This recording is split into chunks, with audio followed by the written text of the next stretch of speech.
فأنا ناصح لإخواني بالصدع بالحق تبيض وجوههم. السكوت في مسألة الحزبية يضرها، فاصدع بما تؤمر وأعرض عن المشركين. سلامي على دماج ورجالها والشيخ يحيى ودار العلم يا سعد بانيها. وحده لا شريك له وأشهد أن محمدا عبده ورسوله. اللهم صل على محمد عبدك ورسولك وعلى آله وأصحابه أجمعين أما بعد. Baik. Setelah kita mengetahui tentang apa itu makna usul, kita melanjutkan ucapan dari sang pensyarahnya.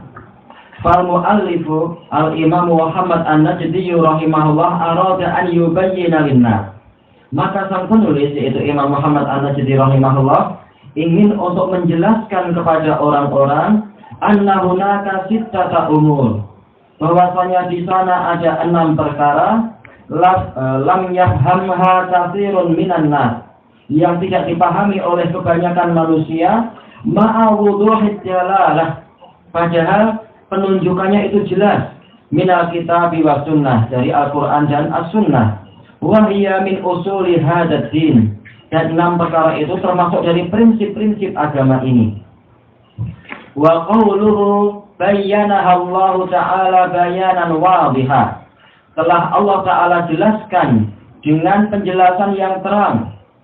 Hadhihi min khisalil Qur'an, ini termasuk dari karakter Al-Quran, yaitu apa? Wuduhul bayan, penjelasannya itu terang. Wa sayati zikrul adillati ala dzalik, dan akan datang dalil-dalil yang menyebutkan masalah ini. Masalah Al-Quran memang sifatnya adalah jelas. Fil asli sadis insyaallah ta'ala, pada prinsip yang ke-6 insyaallah ta'ala. Wa qawluhu fawqa ma yadhunnu dhannun, melebihi apa yang diduga oleh orang yang menyangka.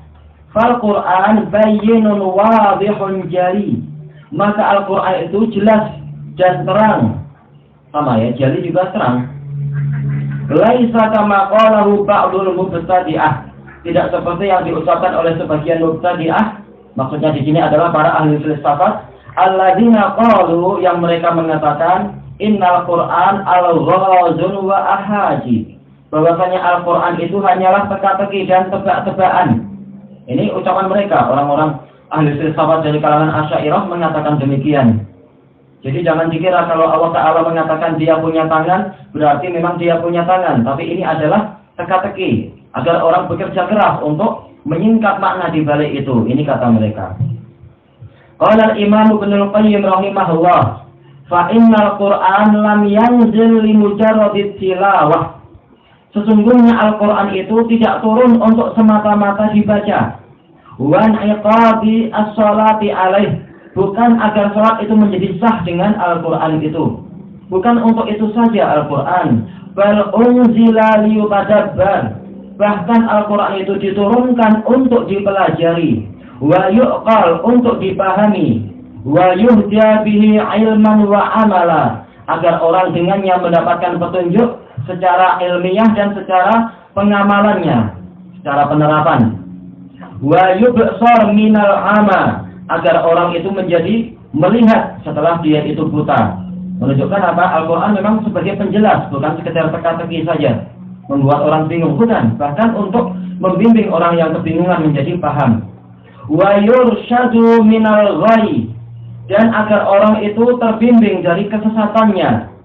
Wa yu'allam minal jahl, agar orang itu mendapatkan ilmu dari kebodohannya, maksudnya setelah dia bodoh. Wa yushfa minal ai, ini kalau kita baca sejak awal adalah mabni majhul, sebagaimana gambaran yang di depan. Tapi kalau berubah menjadi yashfi juga tidak apa-apa, yaitu agar orang itu sembuh dari kebodohannya. Al-ai itu hampir sama dengan al-jahl, hanya saja seringnya makna al-ai itu adalah dia tidak tahu jalan, jadi dia khusus. Wa yahdi ila siratim mustaqim, dan Al-Quran itu membimbing kepada jalan yang lurus. Wa hadzal qasdu, dan maksud ini, maksud bahwasanya Al-Quran memang turunnya adalah agar memberikan petunjuk, yunafi qasda tahrifih. Ini meniadakan maksud untuk menyelewengkannya. Banyak orang menyatakan apa? Al-Quran itu memang pantas untuk dicari takwil-takwilnya, tidak seperti zahir lafadznya, kata mereka. Seandainya Al-Quran itu adalah pantas untuk diselewengkan makna-maknanya, niscaya dia tidak lagi menjadi petunjuk. Yang jadi petunjuk adalah apa? Adalah hasil pemikiran dari orang-orang filsafat itu. Wa ta'wilihi, dan maksud untuk dia itu ditakwilkan bit ta'wilatil batilah, dengan takwil-takwil yang batil, al-mustakrahah, yang dipaksakan, allati hiya min jinsi al-alghas wal ahaji, yang dia itu termasuk ke dalam jenis teka-teki dan tebak-tebakan. Berarti semakin pandai orang itu filsafat, maka dia akan semakin mampu memalingkan makna yang jauh dari apa yang Allah inginkan. Berarti kalau demikian itu terjadi, maka tidak ada faedahnya Al-Quran itu diturunkan. Cukup orang itu belajar pada ahli filsafat yang tidak tahu Al-Quran. Itu seandainya Al-Quran hanya untuk teka-teki saja, bukan sebagai petunjuk. Fala yajtami'u qasdul huda wal bayan wa qasdu ma yudadduhu abada. Maka tidak akan bersatu maksud memberikan petunjuk dan penjelasan dengan maksud yang menyelisihinya, yang bertentangan dengannya sama sekali. Abadan untuk bahasa kita artinya selamanya, tapi untuk kebiasaan orang Yaman dan Hijaz maksudnya adalah sama sekali. Wabillahi taufiq. Hanya kepada Allah, hanya dengan pertolongan Allah kita mendapatkan taufik. Baik, selesai dari as-sawa'iqul mursalah. Dan pembahasan ini secara panjang lebar insyaallah akan kita masuki kalau kita sampai kepada pembahasan apa itu akidah Al-Fatawa Al-Hamawiyah Kubra li Syekhul Islam Ibnu Taimiyah. Di situ beliau menukilkan banyak ucapan para ahli filsafat yang bertaubat di akhir hayatnya dan menjelaskan hakikat dari ilmu filsafat dan bagaimana bencinya mereka terhadap lafaz-lafaz Al-Quran itu. Baik. Wa qawluhu ghalata fiha katsirun min adjiya'il alam. Di dalamnya, yaitu di dalam penjelasan-penjelasan Al-Quran tadi, atau ya prinsip-prinsip yang dijelaskan oleh Al-Quran dan Sunnah tadi, telah keliru banyak sekali orang-orang yang pandai, orang-orang yang cerdik. Wa uqala'i bani Adam, dan orang-orang yang berakal dari bani Adam. Banyak yang keliru memahaminya, padahal mereka adalah cerdik dan pandai. Berarti apa? Famujarradu dzaka la yakfi. Semata-mata kecerdasan itu tidak cukup. Wa kam min zakiyyin hila bainahu wa bainal hidayah. Alangkah banyaknya. Kam ini adalah istifham, tetapi litaksir. Maksudnya adalah kabar, bukan pertanyaan. Kam yang seperti ini. Berarti dia adalah kabar, yaitu banyak sekali orang yang pandai, orang yang cerdas, yang cerdik, tetapi terhalangi antara dia dengan hidayah.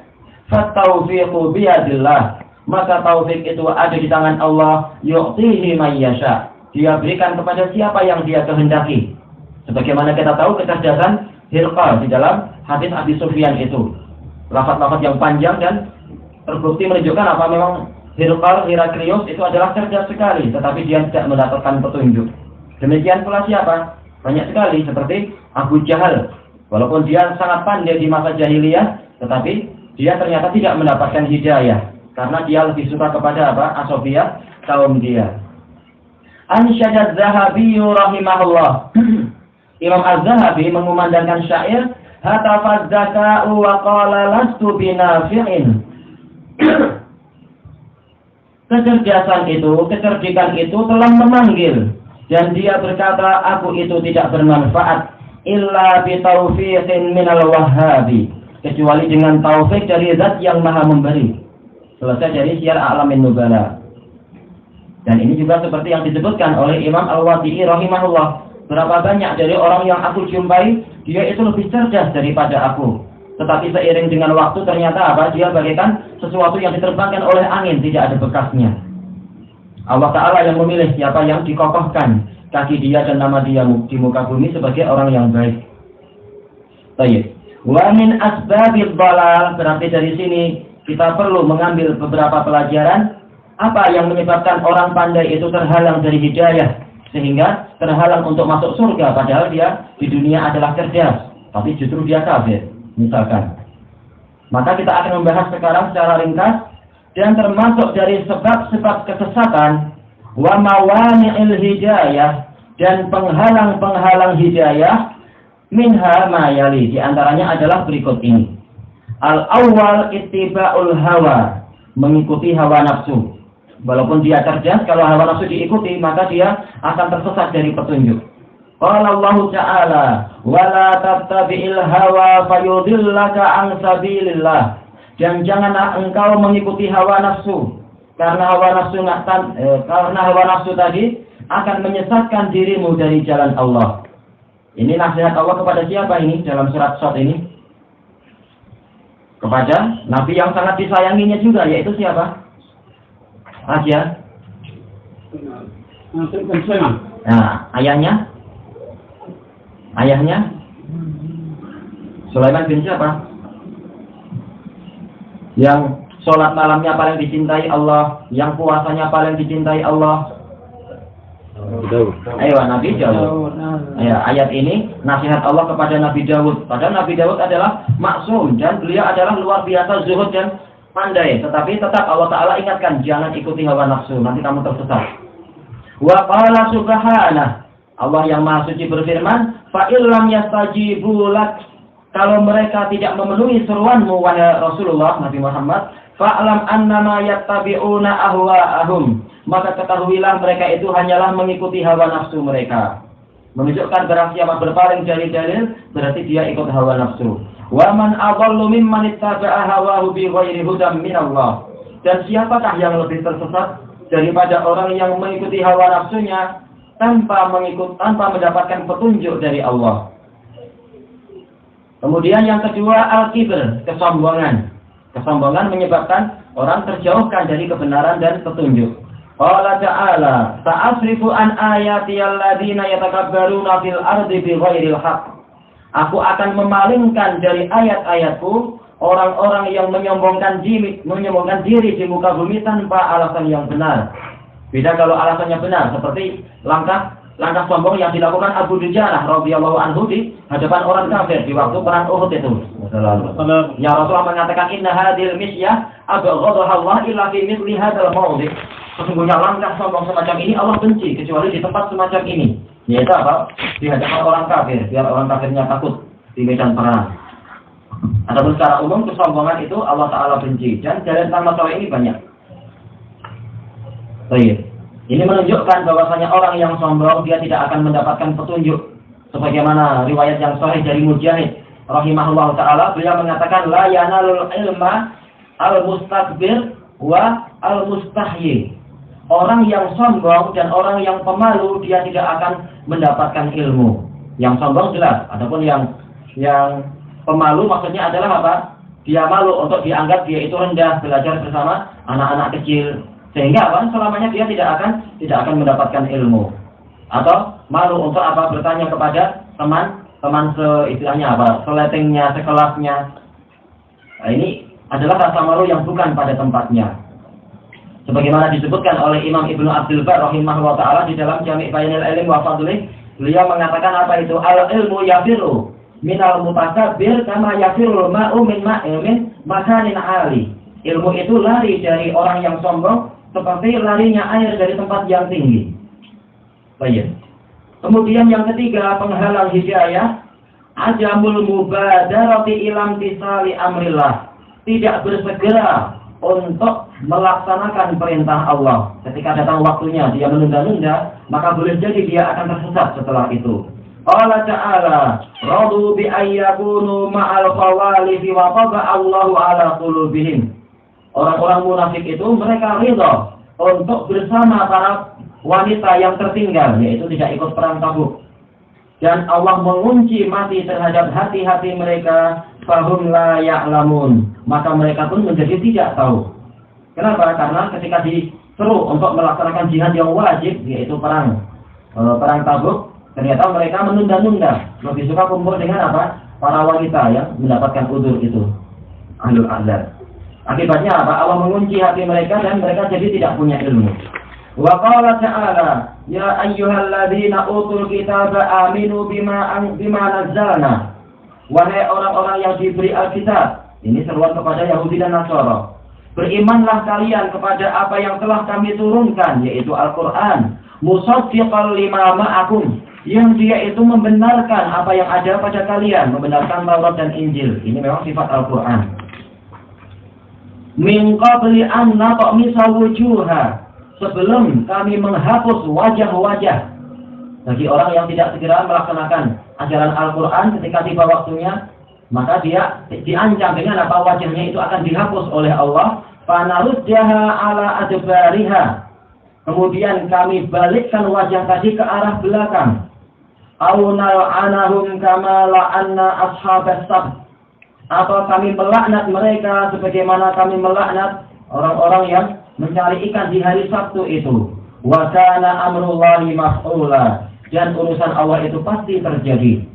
Ini adalah ancaman. Walaupun sebagian orang mengatakan, aku lihat orang-orang kafir wajahnya menghadap ke depan. Kalau itu tidak mereka dapatkan di dunia, maka boleh jadi yang dimaksudkan adalah apa? Mata hatinya yang dihapus oleh Allah dan dijadikan, yaitu apa? Terbalik ke belakang. Yang jelek dianggap baik, yang baik dianggap jelek.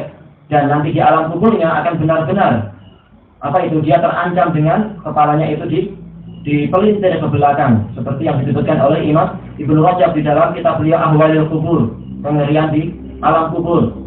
Yang pernah kita ceritakan itu, ada seseorang yang dia itu menggali kubur untuk anak gadisnya yang meninggal. Nah, ketika diletakkan di bawah, mendadak kepala anak gadisnya itu berputar, menghadap apa? Membalik dari arah kiblat. Ketika dibalikkan lagi, berputar lagi. Demikian terus menerus. Akhirnya dengan sedih dia mudah membiarkan anaknya semacam itu. Kemudian dimakamkan, diselesaikan pemakamannya. Maka pada malam harinya dia bermimpi, dia berjumpa dengan anaknya itu. Anaknya mengatakan, wahai ayah, saya nggak sendirian tentang masalah ini. Banyak di sekeliling saya orang-orang yang dikubur dalam keadaan kepalanya itu terpelintir ke belakang, dikarenakan mereka itu menjauh dari sunnah Nabi kita. Na'udzubillah. Baik. Qala Imam Ibnu Katsir rahimahullah, wa hadza ablaghu fil 'uqubati wan nakal. Ini adalah sesuatu yang paling mendalam di dalam hukuman, di dalam mengancamkan hukuman, wan nakal. Nakal itu sebenarnya hukuman juga maknanya, tetapi nakal itu adalah hukuman yang membawa pelajaran, menyebabkan apa? Orang yang setelahnya akan apa? Ya nakal, berhenti dari maksiatnya. Itu makna nakal, hukuman yang menyebabkan orang lain jadi apa? Tidak berani untuk melakukan dosa lagi. Wa hadza masalun darabahu Allahu lahum, dan ini adalah permisalan yang Allah buat untuk mereka fi sarfihim 'anil haqq, yang mana Allah nanti akan, yaitu bagaimana gambaran Allah Ta'ala itu memalingkan mereka dari kebenaran. Bukan gambaran sifat Allah, tetapi maksudnya bagaimana mereka dipalingkan dari kebenaran itu. Wa raddihim ilal batil, dan bagaimana gambaran Allah Ta'ala itu mengembalikan mereka kepada kebatilan. Wa ruju'ihim anil mahajjatil bayda, dan bagaimana gambaran kembalinya mereka dari jalan yang terang, mahajjah artinya jalan yang putih, ila subulid dhalalah, kepada jalan-jalan kesesatan. Yahra'un, yaitu dengan cepat. Bagaimana dengan cepat mereka justru apa? Berbalik dari petunjuk kepada kesesatan itu. Wa yamshuna qahqara, dan mereka berjalan mundur ke belakang, ala adbarihim, yaitu ke belakang mereka. Qahqara itu bukan balik arah mundur ke belakang, tetapi memang dia masih menghadap ke kita, tetapi mundur. Itu namanya qahqara. Wa hadza kama qala ba'dhum, ini seperti yang diucapkan oleh sebagian ahli tafsir fi qaulihi, dalam firman Allah Ta'ala, inna ja'alna fi a'naqihim aghlala, sesungguhnya kami telah menjadikan di leher-leher mereka itu belenggu-belenggu. Ayat ini termasuk yang paling sering dibaca oleh orang-orang, tapi banyak yang tidak paham. Fahiya ilal azqani fahum muqammahun, maka tangan-tangan mereka itu ditarik dengan belenggunya tadi sampai kepada dagu-dagu mereka, azqan, tempat tumbuhnya jenggot itu. Fahum muqammahun, maka dengan serta-merta wajah mereka pun ini mendongak ke atas, terdorong untuk apa? Melihat ke arah langit. Itu makna muqammahun, yaitu terangkat. Wa ja'alna min baini aydihim sadda, ini yang diinginkan. Dan kami jadikan di hadapan mereka itu dinding. Wa min khalfihim sadda. Dan di belakang mereka juga ada dinding. Fa'aghshaynahum. Kemudian kami liputi mereka, yaitu kami bentangkan selaput yang menghalangi mereka dan menyebabkan mereka kegelapan. Fahum la yubsirun. Maka mereka pun tidak mampu melihat. Ini hukuman bagi siapa? Orang yang berlambat-lambat di dalam menerima kebenaran setelah jelas dalilnya. Dan ayat ini secara khusus akan kita bahas di bagian belakang nantinya. Insya Allah sebagaimana yang disebutkan oleh sang penulis nanti. Inna hadza, kata Imam Ibnu Katsir, sesungguhnya ini masalu sau. Ini adalah permisalan yang buruk. Darabahullahu lahum, yang Allah buat untuk mereka fi dhalalihim, di dalam kesesatan mereka, wa man'ihim 'anil huda, dan terhalangnya mereka dari petunjuk. Selesai dari tafsir Ibnu Katsir. Baik. Kemudian sebab yang keempat, terhalangnya seseorang dari hidayah, az-zulm, kezaliman. Qala Allah Subhanahu, Allah yang Maha Suci berfirman, wallahu la yahdil qaumadz zalimin. Dan Allah tidak memberikan petunjuk kepada kaum-kaum yang zalim. Walaupun ayat ini bicara tentang orang kafir, dan jelas orang kafir adalah orang yang zalimnya adalah sudah tingkat puncak, meletakkan tauhid bukan pada tempatnya, meletakkan ibadah bukan pada tempatnya. Tetapi sebagaimana dijelaskan oleh para ulama, yaitu apa? Al-hukmu al-ibrah bi umumil lafaz la bi khususis sabab. Bahwasanya yang terpandang itu adalah keumuman lafaz, bukan kekhususan sebab. Walaupun sebabnya itu bicara tentang orang kafir, tetapi lafaznya ini umum. Menunjukkan apa? Orang yang zalim dia terancam tidak mendapatkan petunjuk. Sesuai dengan kadarnya, semakin banyak kezaliman dia, semakin gelap hati dia. Sebagaimana sabda Rasulullah SAW, iyyakum wadzulm fa inna dzulma dzulumatun yaumal qiyamah. Hindarilah oleh kalian kezaliman, karena sungguhnya kezaliman itu adalah kegelapan-kegelapan di hari kiamat. Di dunia mata hatinya gelap, dan di akhirat benar-benar dia tidak mampu melihat.